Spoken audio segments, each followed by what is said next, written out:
Dans cette vidéo, je vous explique la nécessité d'agir avec le triptyque judiciaire de l'accusation, de la sanction et de la réparation. Face à des révélations explosives, seule notre mobilisation pourra faire cesser l'impunité à ce vent.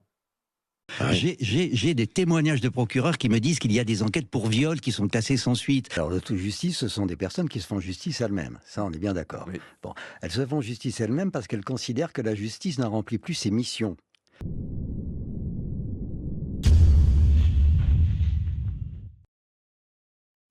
Bonjour à tous. Nous sommes actuellement en pleine campagne pour les élections municipales qui auront lieu dans quelques semaines, les 15 et 22 mars 2026. À ce titre, je souhaite prendre la parole pour expliquer l'enjeu de taille autour de cette échéance des plus importantes pour notre vie. Beaucoup me disent « Sullivan, où est ton programme? Tu ne fais que parler des autres candidats. Quelles sont tes propositions pour la ville ?» Alors je tiens à souligner l'importance capitale du travail que nous réalisons en révélant la vérité aux sevrins. Ce travail est nécessaire à la prise de conscience de nos concitoyens électeurs. Pour simplifier la pensée, la justice repose essentiellement sur trois principes: l'accusation, la sanction et la réparation. On accuse une personne d'avoir commis un ou des actes contraires à la loi, contraires au pacte républicain qui nous unit. La justice sanctionne le mis en cause lorsque les faits sont matérialisés. La victime peut ensuite obtenir réparation, mais le préjudice subi n'est pas toujours réparé dans son intégralité. Ces trois étapes sont dépendantes les unes des autres. Dans le cadre de la campagne électorale qui nous occupe, les mêmes règles s'appliquent. L'accusation est présente. Il s'agit des rapports de la Chambre régionale des comptes qui considèrent la gestion financière de ces personnes comme illégale et irrégulière. Des rapports accablants que vous avez pu lire et qui provoquent bien souvent une colère noire auprès de nos concitoyens les plus honnêtes. Les mises en cause sont identifiées. Il s'agit des membres des majorités municipales successives depuis plusieurs décennies. Intervient donc la réparation pour la ville. La réparation, c'est le programme. Ce sont les ambitions que nous portons pour réparer notre commune.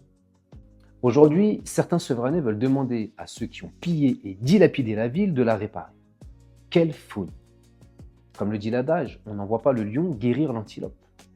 On n'envoie pas des prédateurs financiers guérir nos finances publiques. Gatignon nous parle de réparation. Mais qui est la victime? Qui est le bourreau? Il faut donc un programme de réparation qui soit porté par des personnes qui incarnent des valeurs et s'inscrivent dans une volonté de justice et de probité.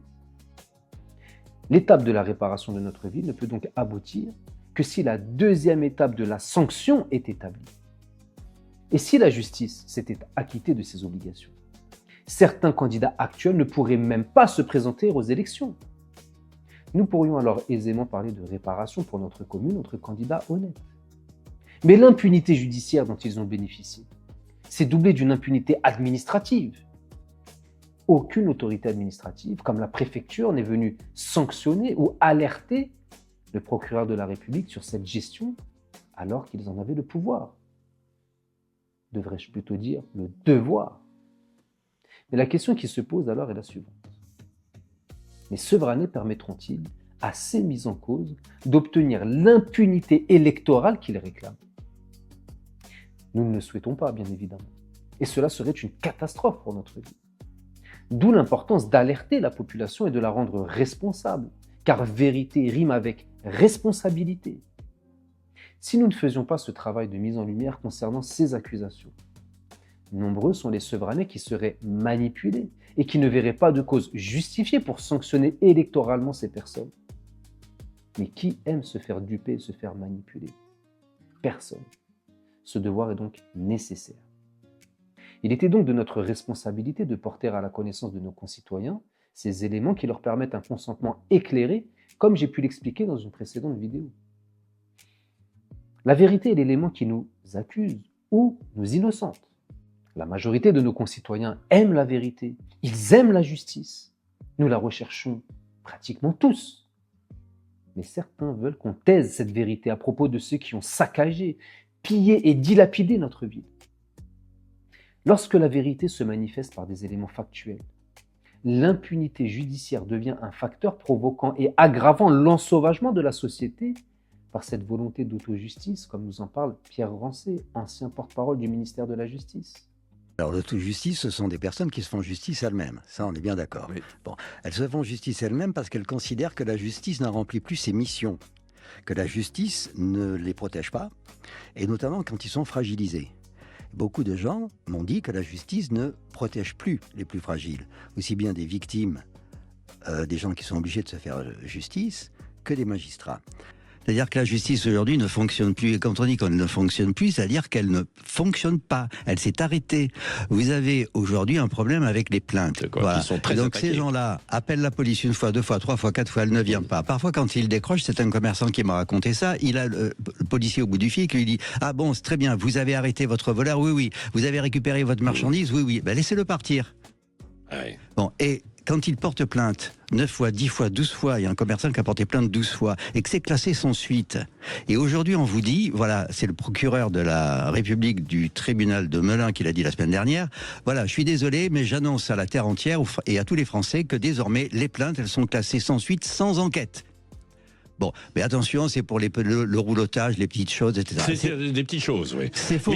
C'est ouais, faux. C'est faux. C'est complètement faux. Ah oui. J'ai des témoignages de procureurs qui me disent qu'il y a des enquêtes pour viol qui sont classées sans suite. Elles restent 1 an, 2 ans, 3 ans sans que rien ne se passe et elles sont classées sans suite. Alors que la victime, par exemple, un procureur m'a raconté l'histoire d'une jeune femme qui part en boîte avec un ami. Ça se passe pas très bien. Au retour, il est supposé la ramener chez elle en voiture. Il la viole dans la voiture. Elle porte plainte. Elle donne le nom, le prénom, la marque de la voiture et l'immatriculation. C'est classé sans suite. Ouais. C'est énorme. Ouais. Vous avez aujourd'hui 3 500 000 plaintes annuelles qui arrivent sur les bureaux, et ça c'est que la zone police, j'ai pas eu les chiffres gendarmerie, qui arrivent sur les bureaux des enquêteurs de police. Ces plaintes-là génèrent 2 700 000 plaintes qui sont stockées, qui sont mises de côté, qui sont dans les armoires, dans les tiroirs, et qui ne seront jamais traitées. Les magistrats aujourd'hui s'en inquiètent.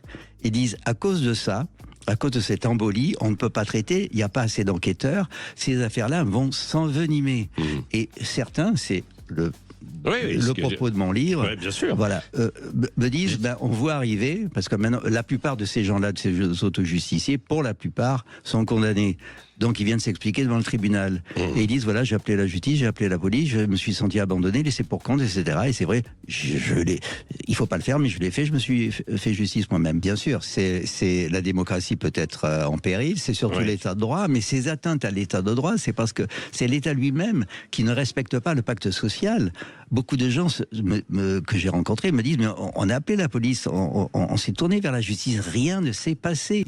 Et ces magistrats m'expliquaient qu'il y a de plus en plus de personnes qui disent, ben voilà, j'ai appelé la police, elle n'est pas venue, j'ai porté plainte 10 fois, ça a été classé sans suite, on me l'a même pas dit, je l'ai même pas su, c'est vrai, j'aurais pas dû le faire, et j'ai pété un câble. Et ces affaires-là sont de plus en plus nombreuses. Et les magistrats que j'ai interrogés sont inquiets, parce qu'ils me disent, nous, on comprend bien que la réponse pénale n'est pas à la hauteur de l'attente de nos concitoyens. Les affaires sont classées, on pourra en reparler, il n'y a pas d'enquête. Et ensuite, on est inquiet à double titre parce qu'on s'étonne que ce phénomène ne soit pas plus important. Après la dilapidation par Gatignon, c'est la dispersion pour l'élection. Tout est fait pour empêcher le mouvement des bâtisseurs d'égalité d'accéder aux responsabilités de notre commune.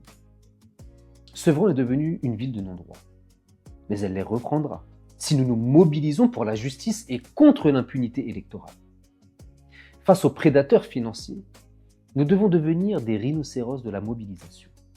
Il nous faut muter pour éviter la morsure du lion. Cela ne pourra se faire que par la mobilisation dans les urnes les 15 et 22 mars prochains. Il y a eu impunité judiciaire, impunité administrative, nous ne leur laisserons pas l'impunité électorale. Et si nous sommes encore plus nombreux, nous pourrions devenir des pachydermes mais exiger de la justice qu'elle revienne à ses missions régaliennes afin de protéger la population sevranaise de cette meute dont l'appétit paraît insatiable. Nous voulons devenir un éléphant pour Sevran, celui qui incarne l'esprit de famille, celui dont le gabarit impose le respect, celui dont les défenses sont une arme redoutable contre tous ceux qui souhaitent s'en prendre aux intérêts des siens. Notre dernière chance de justice se trouve, vous l'avez compris, dans la mobilisation. Qui rassemblera le plus ? Ceux qui mentent et qui bénéficient d'appui institutionnel pour bénéficier d'une impunité intolérable, ou ceux qui veulent le changement et qui n'ont comme force que leur mobilisation. Seule notre solidarité communale pourra permettre à Sevran de se relever et de se réparer. Nous comptons sur vous tous. Sachez que chaque voix compte. Nous ne pouvons en faire l'économie. Nous sommes à quelques jours maintenant d'un tournant historique pour notre ville. N'oubliez pas, je le répète, que la vérité doit nous rendre responsables. J'en appelle donc à votre sens du devoir et de la responsabilité pour libérer Sevran. Je compte sur vous. Sevran compte sur vous. À bientôt.